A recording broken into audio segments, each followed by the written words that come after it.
At the moment, we live in an environment where there is increase in an Islamophobic attack, especially after Brexit. Personally, I have faced many verbal abuses and even sometimes physical abuses.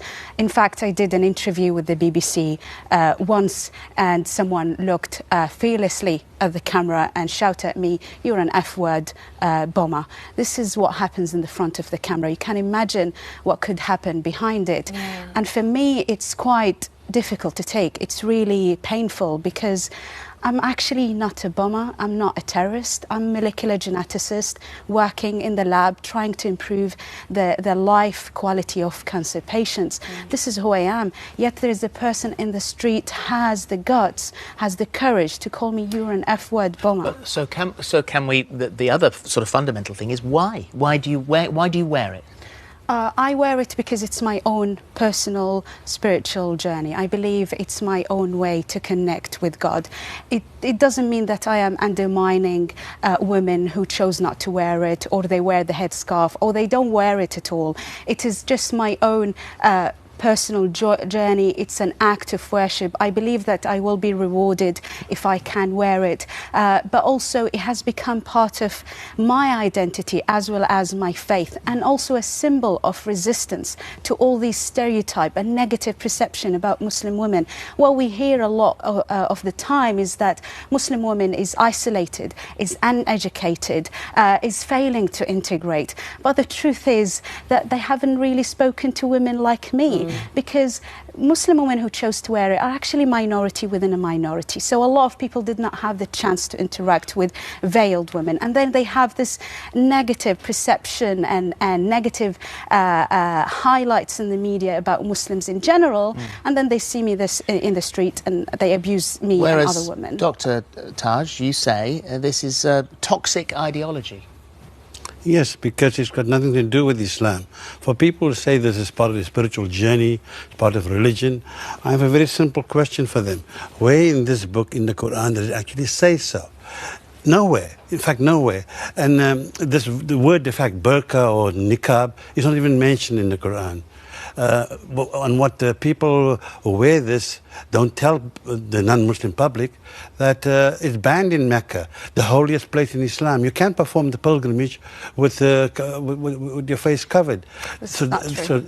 You say it's not true? This is not true. There is actually a clear passage in the Quran, is chapter An-Nur, which means 24:31, light, where God says, "O Prophet, call your daughters and your wives to lower down their garments."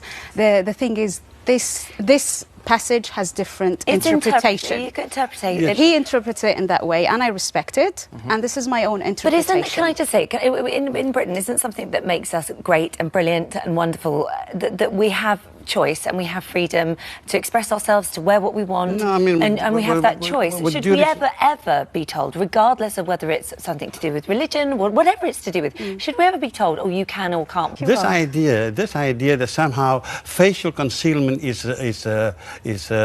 required in Islam is a nonsense, number one. Number two, it is not conducive to social cohesion. In Europe, there are countries that have gone further down the line here, that have banned the full face.